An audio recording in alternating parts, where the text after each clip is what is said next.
Esse livro trata da ascensão de dois sujeitos históricos oriundos de maiorias minorizadas, maiorias marginalizadas, que ousam disputar e ocupar lugares de poder na democracia representativa em sociedade.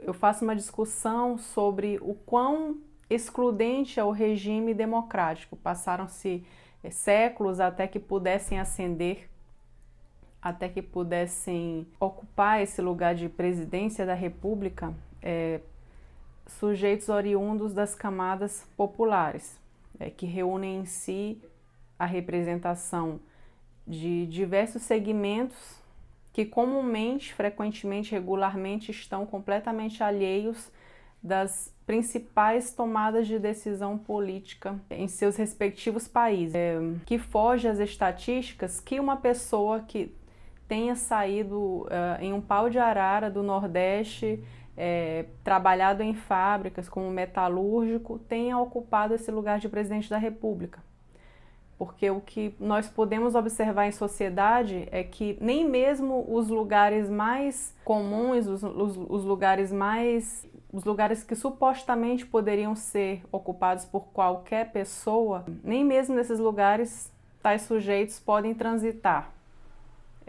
Inclusive faço discussões no livro sobre pessoas indígenas que são expulsas de praça pública no Brasil, quando a discriminação contra nordestinos, contra mulheres negras, contra homossexuais, contra pessoas trans.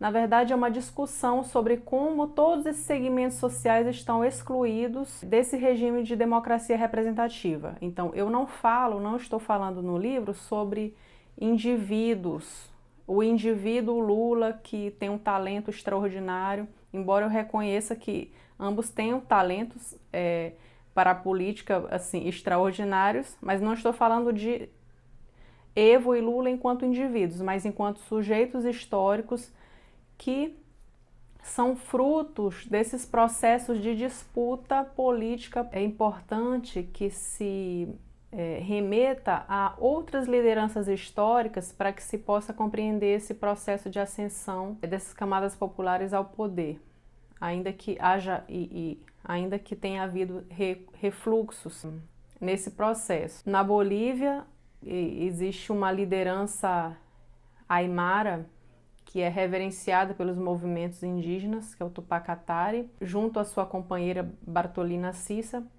que são frequentemente evocados como mártires que foram de lutas contra o Estado colonial. Evo Morales faz parte de uma ramificação, de uma certa ramificação dentre esses movimentos indígenas que são plurais. Há bastante divergência entre os movimentos indígenas, há bastante divergência entre o que é ser índio, o que é ser indígena, o que é ser aimara, o que é ser quechua, o que é ser indianista, indigenista, catarista. Tratar esse sujeito única e exclusivamente como indígena, sem problematizar toda essa sua formação sociopolítica, seria simplista. Então, fiz um breve apanhado sobre outros processos históricos de lutas que tem como como um de seus personagens Evo Morales, né? Porque além dele existem outras lideranças políticas na Bolívia que disputam outras concepções de Estado, outras concepções de país, de nação.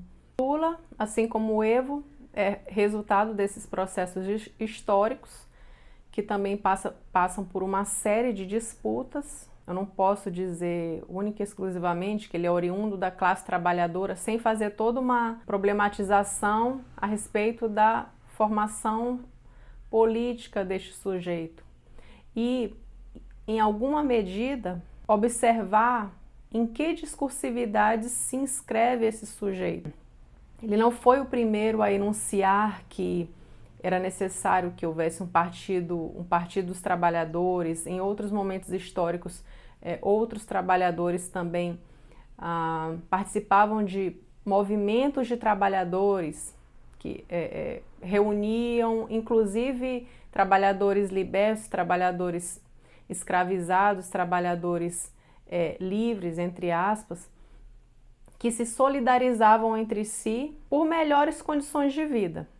Então, eu faço uma relação com essa formação, com essa fundação do Partido dos Trabalhadores, na medida em que esse partido reuniu uma série de segmentos majoritários da sociedade que eram completamente marginalizados e excluídos da cena pública. O que acontece com Lula, que eu destaco sempre nos meus trabalhos, é que naquele momento histórico ali do fim dos anos 70, começo dos anos 80, na fundação de um partido que reunia intelectuais, estudantes das universidades paulistas, operários, professores, ele protagonizava a cena naquele momento. Ele não só reivindicava a formação de um Partido dos Trabalhadores, como ele protagonizava, que é algo que até hoje é bastante discutida, essa questão do protagonismo. Então, a despeito dos preconceitos, dos estigmas que recaíam e que ainda recaem sobre a figura dele, ele liderava,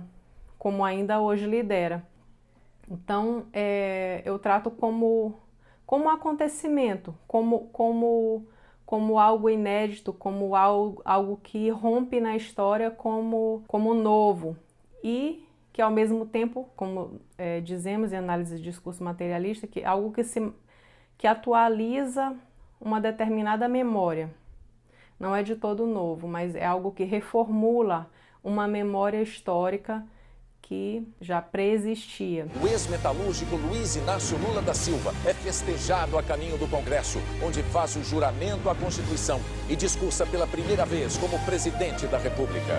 Hoje é o dia do reencontro do Brasil consigo mesmo.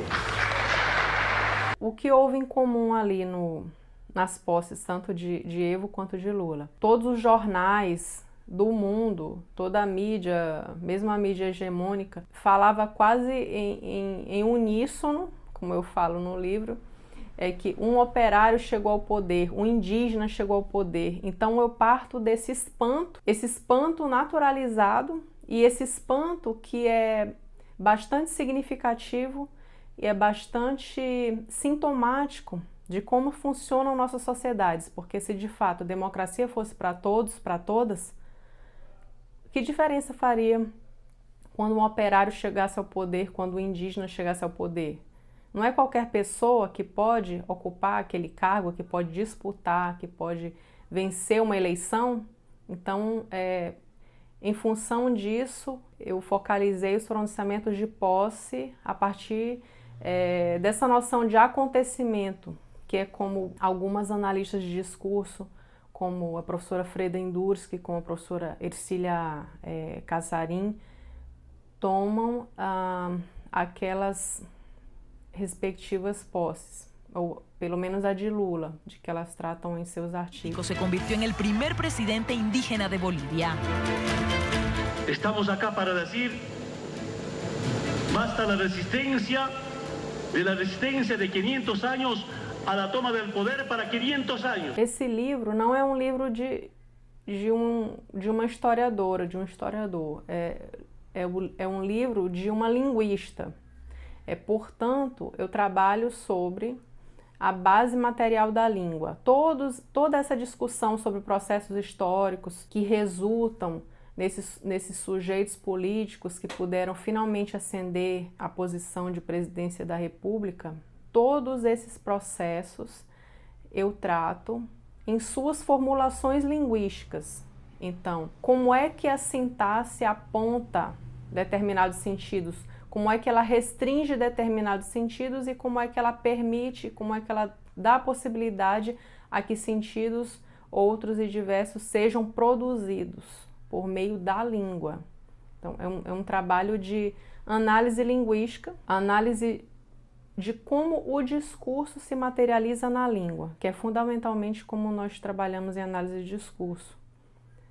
No caso, análise de discurso materialista. Há pelo menos 10 anos eu me dedico à análise de discurso político. Esse interesse meu se aprofundou com o ingresso na Universidade Federal de São Carlos, onde eu pude dar continuidade à minha formação acadêmica sob a orientação do professor Carlos Piovesani, que é um linguista, analista de discurso, também especialista em fala pública, em discurso político. Durante o doutorado, pude fazer viagens à Bolívia, conhecer pesquisadores bolivianos, fui à Universidade del Alto, Universidade Major de San Andrés, pude conhecer um pouco mais da bibliografia que seria necessária para a fundamentação do meu trabalho e, tendo feito também estágio doutoral, sob a orientação do professor Yves Cohen, tive acesso a um acervo bibliográfico mais robusto, tanto sobre o Brasil quanto sobre a Bolívia, por meio do meu vínculo à Escola de Estudos Avançados em Ciências Sociais em Paris, onde pude também discutir e debater meu trabalho com outros pesquisadores e retornar para a finalização da escrita desse trabalho.